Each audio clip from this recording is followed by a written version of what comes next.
और यहाँ पर शाम तक रहूँगी। जिसकी हिम्मत है आइए, और मैं देखती हूँ आप कितने सूरमा हो, कितने तुर्रम खा हो। आंदोलन खड़ा करना, आंदोलन खड़ा करना और समाज को भ्रमित करने का काम कर रहा है ये रावण। तो मैं तो इसके सामने खड़ी हूँ। अडिग ऐसे बेरुपियों के चक्कर में ना आए, ऐसे रावण के चक्कर में ना आए, क्योंकि ये रावण का कोई राज नहीं चल रहा है।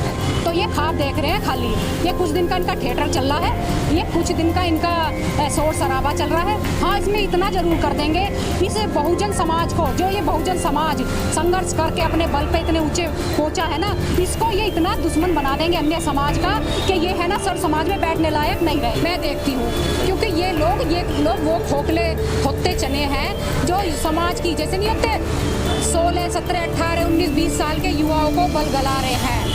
अरे मैं तो ये कहती हूँ, उत्तर प्रदेश सरकार तो पहले ही माफियाओं पर डंडा चलाए पड़ी है, बड़े बड़े माफियाओं को धराशायी कर रही है। तो ये इन गुंडों की पार्टी खड़ी हो जाएगी इस उत्तर प्रदेश में। उनके फ्यूचर भविष्य की तरफ नजर न देखकर सिर्फ उन्हें आंदोलनों में खड़ा कर देते हैं। अरे उनके माता पिता कैसे उनकी जमानत कराएंगे, कैसे उन्हें जेलों से बाहर निकालेंगे, ये इनकी बुद्धि में नहीं आ रहा। लेकिन आंदोलन देखिए, ये कोई राजनीतिक पार्टी नहीं है, ये गुंडों का एक दल बना है। इसमें वो अन्य पार्टियों के वो लोग नेता आए हैं जो जिनके ना पिछवाड़े पे लात मार के भगा दिया गया। अभी कुछ चंद बहुजन के घूम रहे हैं और अन्य पार्टियों के इसमें घूम रहे हैं, और ऐसे गुंडे इसमें आ गए हैं जिनके पिछवाड़े में लात मार के इन्हें भगा दिया गया था। अब ये क्या सोच रहे हैं, हमें संरक्षण मिले, संरक्षण मिले। संविधान, हाँ, यही तो बेवकूफ़ बना रखा है। संविधान दिखा के, संविधान की एक परिभाषा भी उसको पता नहीं होगी। बाबा साहब की मूर्तियों को फोड़ा जा रहा है, तोड़ा जा रहा है, कहीं हाथ फोड़ देते हैं, कहीं इनका कोई एजेंडा है ही नहीं, सिर्फ इनका एजेंडा मूर्तियों पे खड़ा है। ये क्या करते हैं, अपने लोगों को भिजवाते हैं। कभी छोटे, आपने देखा होगा, कभी बाबा साहब की उंगली टूटती है, कभी अंगूठा टूटता है, कभी जरा सी खरोच आती है। क्यों आती है? इनका एजेंडा ये है। अरे अगर कोई तोड़ना चाहेगा ना अन्य समाज का, तो पूरे ही ना बाबा साहब को उठा के ले जाएगा। देखिए, मैं ये देख रही हूँ कि आज मैं बहुजन समाज की ही बात कर लेती हूँ। जब मैं सहारनपुर के खड़ी हूँ, ये जितनी नफरत फैलाएगा ना, मैं उतना प्रेम फैलाऊंगी, मैं उतना सौहार्द फैलाऊंगी, मैं उतना समाज को समझाऊंगी। ये जितनी नफरत फैलाएगा। देखिए, सबसे पहले तो मैं जिस विषय के लिए यहाँ पे आई हूँ वो विषय है छात्र संघर्ष समिति के माध्यम से जो धरना चल रहा है 20 दिन से, और करीब 8-10 दिन से भूख हड़ताल जो कर रखी है भाई संजीव दुर्जन जी ने, जो पहले चौधरी चरण सिंह यूनिवर्सिटी के छात्र संघ अध्यक्ष भी रहे हैं। और वहाँ पे भी मैं देखती थी, क्योंकि मैं मेरठ की रहने वाली हूँ, वहाँ पर भी इनका संघर्ष काफ़ी रहा है छात्रों के लिए। और मैंने एक चीज़ और इनके अंदर देखी है, कभी इन्होंने ये नहीं देखा कि भाई एक समाज के छात्रों की ही लड़ाई हम लड़े। इन्होंने सर्व समाज के छात्रों की लड़ाई हमेशा लड़ी है यूनिवर्सिटी में भी, चौधरी चरण सिंह। तो मैं भी देख रही थी, फिर मेरी भाई से बात हुई, तो मेरा भी फ़र्ज़ बनता है, मेरा भी कर्तव्य बनता है कि जो भाई इस तरह संघर्ष कर रहा है, 8-10 दिन से भूख हड़ताल पे है, तो मैं भी जाऊं और उनको समर्थन दे के आऊँ।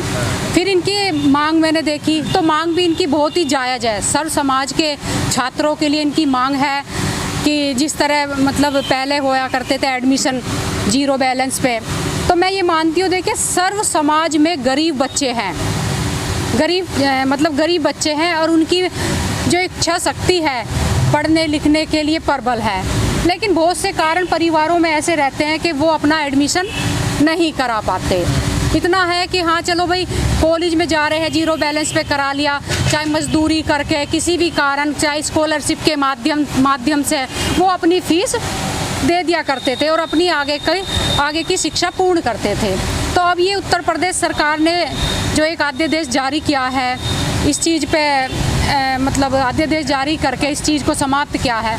तो ये जो धरना है, यही है कि भाई यही मांग है इस धरने के माध्यम से कि ये जो 0 बैलेंस पे है और ये जो छात्र प्रतिपूर्ति जो है, ये सब अध्यादेश को वापस लेकर उन्हें जैसे पहले सिस्टम हो रहा था वैसे ही करा जाए, छात्र हित के बारे में सोचा जाए। किसानों को लेकर जो सरकार बिल लाई है उस पर क्या? देखिए, जो किसानों वाला बिल है उसके बारे में तो किसान ही जानेंगे अच्छी तरह।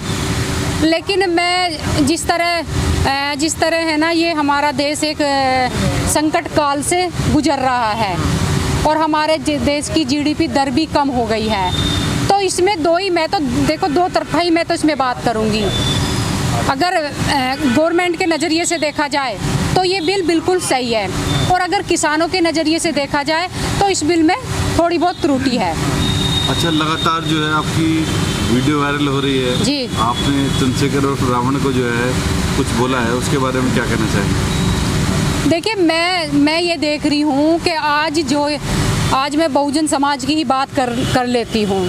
जब मैं सहारनपुर में आई हूँ, और सहारनपुर में से तो मेरे पास ऐसे फ़ोन कॉल भी गए हैं कि आना ज़रा सहारनपुर में, हम देखते हैं। तो मैं आज उन लोगों से कहना चाहती हूँ कि आज मैं सहारनपुर में और छात्र संघर्ष समिति के धरने पर आई हूँ, और यहाँ पर शाम तक रहूँगी। जिसकी हिम्मत है आइए, और मैं देखती हूँ आप कितने सूरमा हो, कितने तुर्रम खा हो, मैं देखती हूँ। क्योंकि ये लोग वो खोखले थोत्ते चने हैं जो समाज की, जैसे नहीं होते 16, 17, 18, 19, 20 साल के युवाओं को बल गला रहे हैं। उनके फ्यूचर भविष्य की तरफ नज़र न देखकर सिर्फ उन्हें आंदोलनों में खड़ा कर देते हैं। अरे उनके माता पिता कैसे उनकी जमानत कराएंगे, कैसे उन्हें जेलों से बाहर निकालेंगे, ये इनकी बुद्धि में नहीं आ रहा। लेकिन आंदोलन खड़ा करना और समाज को भ्रमित करने का काम कर रहा है ये रावण। तो मैं तो इसके सामने खड़ी हूँ, अडिग होकर खड़ी हूँ। ये जितनी नफरत फैलाएगा ना, मैं उतना प्रेम फैलाऊंगी, मैं उतना सौहार्द फैलाऊंगी, मैं उतना समाज को समझाऊंगी। ये जितनी नफरत फैलाएगा। तो राजनीतिक पार्टी भी बनाई है जी। तो क्या करें? देखिए, ये कोई राजनीतिक पार्टी नहीं है, ये गुंडों का एक दल बना है। इसमें वो अन्य पार्टियों के वो लोग नेता आए हैं जिनके ना पिछवाड़े पे लात मार के भगा दिया गया। अभी कुछ चंद बहुजन के घूम रहे हैं और अन्य पार्टियों के इसमें घूम रहे हैं, और ऐसे गुंडे इसमें आ गए हैं जिनके पिछवाड़े में लात मार के इन्हें भगा दिया गया था। अब ये क्या सोच रहे हैं, हमें संरक्षण मिले। अरे मैं तो ये कहती हूँ, उत्तर प्रदेश सरकार तो पहले ही माफियाओं पर डंडा चलाए पड़ी है, बड़े बड़े माफियाओं को धराशायी कर रही है। तो ये इन गुंडों की पार्टी खड़ी हो जाएगी इस उत्तर प्रदेश में। तो ये ख्वाब देख रहे हैं खाली। ये कुछ दिन का इनका थिएटर चल रहा है, ये कुछ दिन का इनका शोर शराबा चल रहा है। हाँ, इसमें इतना ज़रूर कर देंगे, इस बहुजन समाज को, जो ये बहुजन समाज संघर्ष करके अपने बल पे इतने ऊंचे पहुंचा है ना, इसको ये इतना दुश्मन बना देंगे अन्य समाज का कि ये है ना सर समाज में बैठने लायक नहीं रहेगा। लेकिन मैं पूरा प्रयास कर रही हूँ, पूरा भरपूर प्रयास कर रही हूँ, हर तरह से समझा रही हूँ, चाहे मुझे कटु वचन बोलने पड़े, चाहे मुझे प्रेम से समझाना पड़े। मैं हर तरह से इस समाज को समझा रही हूँ कि ऐसे बेरुपियों के चक्कर में ना आए, ऐसे रावण के चक्कर में ना आए, क्योंकि ये रावण का कोई राज नहीं चल रहा है। लेकिन संविधान लेके हाथ में चलते हैं, संविधान दिखाते हैं। हाँ, यही तो बेवकूफ़ बना रखा है। संविधान दिखा के संविधान की एक परिभाषा भी उसको पता नहीं होगी।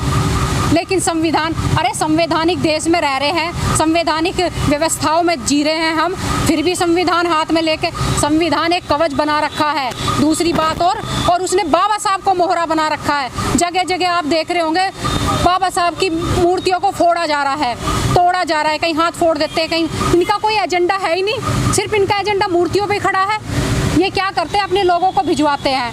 कभी आपने देखा होगा, कभी बाबा साहब की उंगली टूटती है, कभी अंगूठा टूटता है, कभी जरा सी खरोच आती है। क्यों आती है?